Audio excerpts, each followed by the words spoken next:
उंदलस के शहर से कुछ फासले पर एक पुरसुकून बस्ती में सालेह नामी ताजिर रहता था। सालेह की शोहरत सिर्फ उसके कारोबार तक महदूद न थी, बल्कि उसकी नेक नामी और ईमानदारी भी पूरे इलाके में ज़बान ज़दी आम थी। उसका कारोबार हिकमत और इलाज से जुड़ा था, जहां वो दूर दराज के इलाकों से दवाइयां और जड़ी बूटियां लाकर शहर के लोगों को फिरोख्त करता था। लोग उसे सिर्फ ताजिर नहीं बल्कि मसीहा समझते थे, क्योंकि उसके हाथों में अल्लाह ने खास शिफा रखी थी। सालेह का घर छोटा मगर मोहब्बत और सुकून से भरा हुआ था। उसके साथ उसकी बीवी और एक बेटा नासिर रहते थे। नासिर अभी जवानी की दहलीज पर था और वालिद के साथ ही दुकान पर काम करता था। वो बाप के नक्शे कदम पर चलते हुए न सिर्फ कारोबार सीख रहा था, बल्कि बाप की सच्चाई, मेहनत और खिदमते खल्क के औसाफ भी अपने अंदर समू रहा था। बाप बेटे की ये जोड़ी हर साल एक बार पहाड़ों और करीबी शहरों का सफर करती, जहां से वो नायाब जड़ी बूटियां और दवाइयां लाते। सालेह की दुकान आम दुकानों से मुख्तलिफ थी। वहां न सिर्फ दवाइयां बिकती थीं, बल्कि मरीजों के लिए हौसला अफजाई और दुआएं भी मिलती थीं। वो कभी मरीजों से ज्यादा पैसे ना लेता, बस इतने कि घर का चूल्हा जलता रहे। यही वजह थी कि उसकी दुकान पर हमेशा रश लगा रहता और लोग उस पर पूरा भरोसा करते थे। सालेह की ये खूबी उसके बेटे नासिर को भी वर्षे में मिल रही थी और आहिस्ता आहिस्ता नासिर भी लोगों के दिलों में अपनी जगह बना रहा था। नासिर अक्सर दुकान पर बैठते हुए अपने दिल की बात जबान पर ले आता।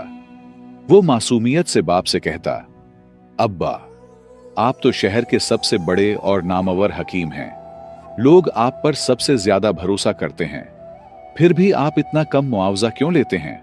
देखिए ना, शहर के दूसरे हकीम जिनकी पहचान भी इतनी नहीं, वो आपसे कई गुना ज्यादा पैसे लेते हैं और लोग मजबूर होकर उन्हें देते भी हैं। नासिर की ये बात सुनकर सालेह मुस्कुरा देता, जैसे बेटे की फिक्र और दुनियावी हिसाब समझता हो, लेकिन दिल के किसी कोने में उसे खुशी भी होती कि नासिर उसके काम को गौर से देखता है। सालेह ने नासिर को समझाते हुए बोले, बेटा, याद रखना, असल शिफा दवा में नहीं बल्कि अल्लाह के हुक्म में होती है। अगर हकीम के हाथ लालच और जुल्म से रंगे हो तो फिर चाहे वो कितनी ही कीमती दवा क्यों न दे, इसमें शिफा नहीं हो सकती। मरीज के दिल से निकली हुई दुआ और हकीम की नीयत ही असल इलाज है। हिकमत का सबसे बड़ा उसूल इंसाफ और इंसानियत है। जिस दिन ये दोनों हाथ से निकल गए, उस दिन हिकमत भी महज धंधा बन जाती है। फिर सालेह ने अपनी बात को मजीद गहरा करते हुए कहा, और जहां तक पैसों का मामला है तो बेटा, पैसा कभी असल सहारा नहीं रहा। असल सहारा हमेशा अल्लाह है। अगर नीयत साफ हो, भरोसा पुख्ता और किस्मत में हो तो रिज्क खुद रास्ता बनाकर आता है। इंसान का क्या इख्तियार, सब कुछ इसी का है। वही मालिक है, वही देने वाला है। बस तो यही सीख कि इंसान के हाथ सिर्फ खिदमत के लिए हैं, देने वाला सिर्फ अल्लाह है। नासिर खामोश होकर ये सब सुनता, मगर दिल में अपने बाप की बातों की रोशनी उतारता रहता। नासिर बाप की बातें तो खामोशी से सुन लेता, मगर दिल में एक उलझन बाकी रहती। वो अक्सर सोचता, यकीनन अल्लाह पर ईमान जरूरी है, लेकिन जब हम खुद मुशक्कत करते हैं, पहाड़ों में सफर करके जड़ी बूटियां लाते हैं, दिन रात दुकान पर मेहनत करते हैं और चीजें फरोख्त करते हैं, तो फिर उसमें किस्मत और अल्लाह की देन का क्या मतलब? ये सब तो हमारी मेहनत का नतीजा है। ये ख्याल उसे कभी कभी बेचैन कर देता, जैसे दिल और दिमाग के बीच कोई छोटी सी खींचातानी चल रही हो। ये सवाल सिर्फ नासिर का नहीं था, हर इंसान के दिल में कभी न कभी यही वसवसा आता है। इंसान समझता है कि जो कुछ उसके पास है वो उसकी अपनी मेहनत का नतीजा है, और अगर मेहनत में कामयाब हो गया तो वही असल कमाल है। लेकिन साथ ही दिल के किसी कोने में यह भी सवाल उठता है कि अगर सब कुछ मेहनत पर है तो फिर अल्लाह पर यकीन और किस्मत में लिखने का फायदा क्या हुआ? क्या ईमान रखने वाला और न रखने वाला बराबर नहीं हो जाते? और अगर अल्लाह वाकई देने वाला है तो फिर वो यकीन रखने वालों को ज्यादा शान और शौकत क्यों नहीं देता? ऐसे ही सवाल नासिर के दिल में भी हलचल मचाते रहे। लेकिन कहानी यहीं खत्म नहीं होती। नासिर को अभी वो दिन देखना बाकी थे जब उसके सवालों के पर्दे उठने लगेंगे। वक्त का पहिया यूं ही घूमता रहा। सालेह अपनी सादा जिंदगी और कमाई पर किनात करता रहा, जबकि नासिर के दिल में ज्यादा पैसों की ख्वाहिश और लालच आहिस्ता आहिस्ता जड़ पकड़ती गई। वो ये सोचने लगा कि शायद दुनिया में तरक्की करने के लिए ज्यादा कमाना और दौलत समेटना ही असल कामयाबी है। दिल में अल्लाह पर यकीन तो मौजूद था, मगर उस पर वसवसों का साया गहरा होता जा रहा था। दिन महीनों में, महीने सालों में बदल गए और एक दिन ऐसा आया जब हकीम सालेह की दुकान में दवाओं की सख्त जरूरत पड़ गई। कुछ खास जड़ी बूटियां खत्म हो गई थीं, जिनके बगैर मरीजों का इलाज मुमकिन न था। मगर सालेह की बढ़ती कमजोरी के बायस वो खुद इस दूर दराज के सफर पर नहीं जा सकता था। उसने अपने बेटे नासिर को बुलाया और उसकी आंखों में देखकर कहा कि अब यह जिम्मेदारी तुम्हें निभानी है। नासिर ने बाप के एतमाद को महसूस किया, मगर दिल ही दिल में वो खौफजदा भी था, क्योंकि यह सफर आसान नहीं था। रास्ते पथरीले पहाड़ों, अंधेरों से भरे जंगलात और तरह तरह के खतरात से गुजरने वाला था। नासिर जब घर से निकलने लगा तो माँ बाप दोनों ने उसे दुआओं के साए में रुखसत किया। चलते वक्त सालेह ने उसे एक आखिरी नसीहत की, बेटा याद रखना, जब कभी तुम्हें कोई रास्ता न मिले, जब हर तरफ अंधेरा छा जाए और सारे दरवाजे बंद नजर आएं, तो अल्लाह को पुकारना। वही मालिक है, वही मददगार है। वो तुम्हें वहां से रास्ता देगा जहां तुम्हारा वहम वो गुमान भी न पहुंचे। किस्मत का रिज्क तुम्हें वहीं मिलेगा जिस जगह तुम्हारे लिए लिखा गया है। ये अल्फाज नासिर के दिल में उतर तो गए, मगर उसके जिहन में अभी भी सवाल बाकी थे। वो दुआ और वसवसों के साथ सफर पर रवाना हो गया। नासिर ने वालिद की नसीहत को दिल से ना लिया और रुखसत होते वक्त बस रस्मी सा सर हिलाकर चल पड़ा। वो अपने इरादे और जवानी के जोश पर भरोसा करता था। उसके नजदीक कामयाबी महज अपनी हिम्मत और मेहनत का नतीजा थी। 3 दिन के मुसलसल सफर के बाद वो उंदलस से निकलकर मौजूदा पुर्तगाल की सरहद पार करता हुआ स्पेन के एक शहर में पहुंच गया। वहां एक पुरानी सी सराय में ठहरा, खाना खाया और रात आराम से गुजारी, ताकि अगले दिन के तवील सफर के लिए तैयार रह सके।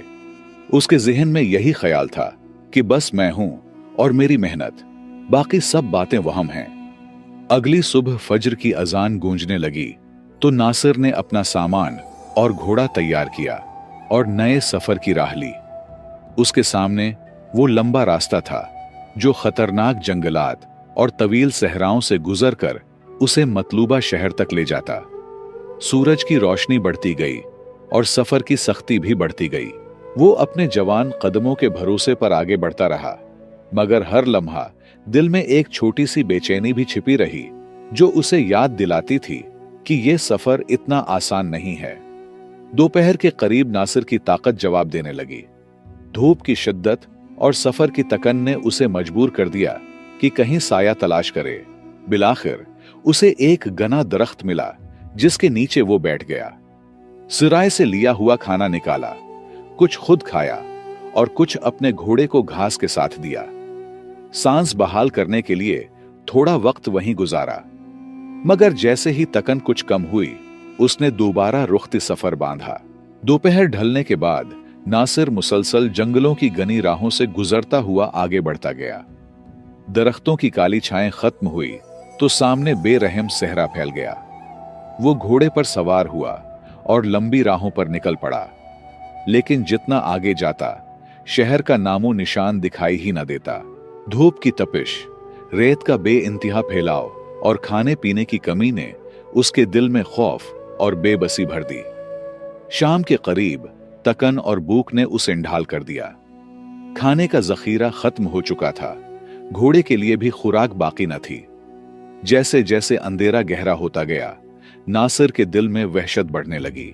वो महसूस करने लगा जैसे मौत खुद उसे पुकार रही हो। दिल में वसूसा आता कि यह सफर शायद मेरी जिंदगी का आखिरी सफर है। इस उजड़े हुए सहराई मंजर में उसे जिंदगी बजाय मौत ही करीब दिखाई दे रही थी। उसका दिल बार बार कहता कि अब बचने की कोई सूरत नहीं। काफी देर तक वो घोड़े को थपकियां देकर आगे बढ़ाने की कोशिश करता रहा, मगर थके हारे जानवर ने भी हिम्मत हार दी। नासिर ने घोड़े को एक खुश्क पेड़ के तने के करीब बांध दिया और खुद रेत पर लेट गया। उसकी आंखों में अंधेरे और वहशत का साया छा चुका था। दिल में ख्याल आया, अब तो यह सहरा ही मेरा अंजाम होगा। मेरा जिस्म भी मजीद तकलीफ बर्दाश्त नहीं कर सकता, घोड़ा भी दम तोड़ देगा। फिर यह वहशी सहराई जानवर मेरे और घोड़े दोनों के बाकी जिस्म नोच कर खा जाएंगे। यहां मेरा कौन मददगार है? कौन है जो मुझे बचाएगा? खौफ और तकन ने नासिर को घेर रखा था, मगर इसी आलम में उसे बाप की नसीहत याद आ गई। दिल ही दिल में बोला, अब्बा ने कहा था कि जब सब रास्ते बंद हो जाए तो अल्लाह को पुकारना, वही मालिक है, वही मददगार है। यह सोचकर नासिर के दिल में एक हल्की सी हिम्मत जागी। उसने फैसला किया कि वो अल्लाह के हुजूर झुकेगा। वो घोड़े के पास गया और पानी का छोटा मटका उठाया। अंदर इतना ही पानी बचा था कि या तो पी सकता था या वुजू कर सकता था। ये एक नई आजमाइश थी। पानी पी लेता तो कुछ देर जिंदगी बाकी रहती, और अगर वुजू करता तो पानी खत्म हो जाता और प्यास से मौत यकीनी लगती। लम्हा भर को नासिर के दिल में खौफ बढ़ गया, मगर फिर उसने सोचा, अगर अल्लाह ने मेरी किस्मत में जिंदगी रखी है तो वो कोई वसीला भेजेगा, लेकिन नमाज छोड़कर नहीं। बेहतर है कि ये पानी वुजू पर खर्च करूं, बाकी रिज्क का फैसला अल्लाह पर छोड़ता हूं। याद रखें, अगर कभी ऐसी जगह और वक्त आ जाए जहां पानी ना हो या इतना ही हो जो जिंदगी बचाने के लिए जरूरी हो, तो नमाज के लिए तेमुम करना ही बेहतर है।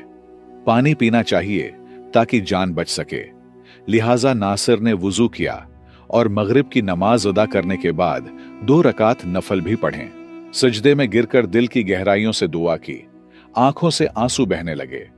वो रोते हुए बोला, ऐ अल्लाह, तो ही मेरा सहारा है, तो ही मेरा राज़िक है। अगर आज रात मेरे नसीब में खाना लिखा है तो मुझे दे दे। अगर मैं उंदलस में होता तो खा लेता, तो ही मेरा मालिक है, वही नसीब यहां भी उतार दे। नासिर दुआ के बाद बेहाल जमीन पर लेट गया। चारों तरफ खौफनाक सहरा की खामोशी थी, जहां ना कोई बस्ती थी, न कोई आदमी, सिर्फ अंधेरा और मौत का साया उस पर झुका हुआ था। दिल में खौफ और आंखों में बेबसी थी। अभी कुछ वक्त ही गुजरा था कि अचानक दूर से एक जानवर भागता हुआ दिखाई दिया। जैसे जैसे वो करीब आया, चांद की रोशनी थी तो पता चला कि यह एक जंगली कुत्ता है। कुत्ते की सुर्ख आंखें और वहशी अंदाज देखकर नासिर के जिस्म में कपकपी दौड़ गई। वो घबरा कर उठा, लेकिन भागने की सकत न रही, इसलिए दोबारा जमीन पर बैठ गया।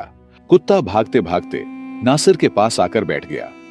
नासिर हैरान रह गया जब उसने देखा कि कुत्ते के मुंह में एक छोटा सा थैला था। कुत्ते ने वो थैला नासिर के सामने फेंक दिया और खुद वहीं लेट गया। नासिर ने पहले उसे कोई फुजला या गंदगी समझकर तवज्जो न दी, मगर भूख और प्यास की शिद्दत ने उसे सोचने पर मजबूर कर दिया। दिल में ख्याल आया कि अब तो जान बचाना असल है, चाहे ये हलाल हो या हराम। शायद इस थैले में कुछ निकल आए। आंखें हैरत से फैल गईं। अंदर गर्म खाना और पानी से भरा मटका मौजूद था। नासिर खुशी से झूम उठा, जैसे सहरा में कोई खजाना हाथ लग गया हो। उसने जल्दी जल्दी खाना खाया और पानी पिया। पेट भरने के बाद उसे सुकून मिला और दिल में अल्लाह के शुक्र के आंसू उतर आए। रात काफी गुजर चुकी थी। वो वहीं रेत पर लेटकर थोड़ी देर के लिए सो गया। सुबह हुई तो वो दोबारा सफर पर निकलने की तैयारी करने लगा। कुत्ता भी उसके साथ चल पड़ा, मगर असल मसला अभी बाकी था। सहरा में कोई वाज़ेह रास्ता न था, कोई निशान, न कोई सिम्मत। नासिर दिल में सोचता रहा, बस चलता रहूंगा, कहीं ना कहीं पहुंच ही जाऊंगा। नासिर कुछ दूर गया ही था कि कुत्ता जोर जोर से भौंकने लगा और एक तरफ मुड़ गया। नासिर ने सोचा, यह बस जंगली हरकत है, इस पर कोई तवज्जो न दी और सीधा चलता रहा। लेकिन कुत्ता वहीं बैठ गया और मुसलसल भौंकता रहा, जैसे उसे रोकने की कोशिश कर रहा हो। नासिर कुछ दूर गया तो रास्ते में एक खौफनाक दरिंदों से भरा जंगल नजर आया। ये मंजर देखकर वो फौरन पलटा और वहां से भाग निकला। वापस आकर उसने उसी कुत्ते का पीछा शुरू किया और दिल में सोचा कि शायद ये मेरे लिए अल्लाह की तरफ से कोई वसीला हो। लिहाजा कुत्ता आगे और नासिर पीछे चलने लगे। कुछ देर बाद नासिर के सामने एक छोटा सा घर दिखाई दिया। घर देखकर नासिर के दिल में जान आ गई कि आखिरकार इंसानों की बस्ती मिल गई। वो दरवाजे के करीब पहुंचा और दस्तक दी। अंदर से एक बूढ़ी औरत निकली। उसने शफकत से कहा, क्या बात है बेटा, क्या चाहिए? नासिर ने अदब से जवाब दिया, अम्मा जी, मेरे घोड़े के लिए कुछ पानी मिल जाएगा, हम दोनों बहुत प्यासे हैं। औरत ने मुस्कुराते हुए कहा, हां हां, आओ अंदर। नासिर अंदर गया, खुद भी पानी पिया और घोड़े को भी सैराब किया। कुछ देर वहीं बैठ गया और बातों बातों में अपने बारे में और अपने वालिद की हिकमत का तज़किरा करने लगा। बूढ़ी औरत गौर से सुनती रही और फिर शफकत से बोली, बेटा, कल रात मैंने अपने शौहर के लिए खाना बनाया था। साथ ही सदके के तौर पर मैंने कुछ खाना और पानी एक थैले में रखा कि कोई मुसाफिर आ जाए तो खा ले और मेरा सदका पूरा हो जाए। लेकिन अफसोस कि रात को एक कुत्ता वो थैला मुंह में दबाकर भाग गया। मैंने उसका बहुत पीछा किया, मगर वो तेजी से सहरा की तरफ निकल गया। अगर वो खाना होता तो मैं तुम्हें जरूर खिलाती, क्योंकि तुम इतनी दूर से आए हो, जरूर भूखे भी होगे। ये सुनकर नासिर के दिल में अजीब सा सुकून उतर आया। आंखों के सामने कल रात का मंजर ताजा हो गया और वो दिल ही दिल में समझ गया कि वही कुत्ता उसका वसीला बना था। नासिर ने बूढ़ी औरत की बातें सुनकर दिमाग चकरा गया और वो सोचों में डूब गया। फिर उसने सारी दास्तान बयान कर दी कि वो खाना दरअसल उसने ही खाया है, ताकि औरत बेफिक्र हो जाए। बूढ़ी औरत ने नरमी से कहा, बेटा, मैंने अपने बाप और एक आलिम से सुना है कि जो किस्मत में होता है वही तुम तक आता है, लेकिन उसके लिए मेहनत शर्त है। अगर तुम यहां तक ना आते और इतनी मेहनत ना करते तो ये खाना तुम्हें कैसे मिलता? बूढ़ी औरत की बातें नासिर के दिल को लगें और उसे अपने बाप सालेह की नसीहतें याद आ गईं। आंखों में आंसू लिए वो औरत के घर से रुखसत हुआ। दिल में हजारों सवाल थे, मगर सोचता रहा कि यह अल्लाह ने मुझे वाज़ेह निशानी दिखाई है कि रिज्क देने वाला सिर्फ अल्लाह है, चाहे इंसान पत्थरों के बीच ही क्यों ना हो। मुख्तसर ये कि नासिर ने जड़ी बूटियां खरीदें और वापस उंदलस पहुंच गया। उसने सारी दास्तान हकीम सालेह को सुनाई। हकीम मुस्कुरा कर बोले, बेटा, तुम मुसलमान तो थे, मगर अल्लाह पर यकीन पुख्ता नहीं था। तुमने समझा कि कारोबार और पैसा ही जिंदगी गुजारने का सहारा है। बेटा, यह भी जान लो कि कल रात तुम्हारी मां ने एक बुरा ख्वाब देखा।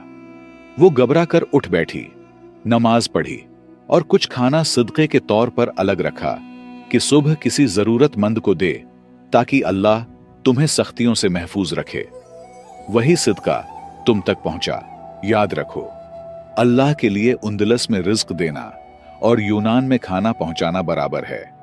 बस यकीन पुख्ता और माल हलाल होना चाहिए। ये तुम्हें एक डरावना सफर लगा, हालांकि अल्लाह ने तुम्हें 3 निशानियां दिखाएं, अगर गौर करो। पहली ये कि जो रिज्क तुम्हारे नसीब में है वो तुम्हें जरूर मिलेगा, चाहे जेब खाली हो या तुम जंगल और सहरा में अकेले हो। दूसरी ये कि अगर सदका इखलास से किया जाए तो अल्लाह उसे वहां पहुंचाता है जहां उसकी जरूरत हो। तीसरी ये कि अल्लाह से मांगने से बंद रास्ते खुलते हैं।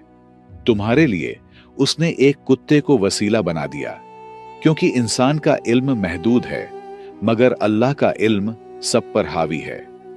फिर सालेह ने नसीहत की, याद रखना बेटा, पैसा, शोहरत और मेहनत तभी फायदा देती है जब उसमें अल्लाह की रजा शामिल हो, वरना इस शहर में बहुत काबिल लोग हैं जो खाने को तरसते हैं। और एक बात दिल में बिठा लो, कभी अल्लाह के बंदों के साथ सख्ती न करना।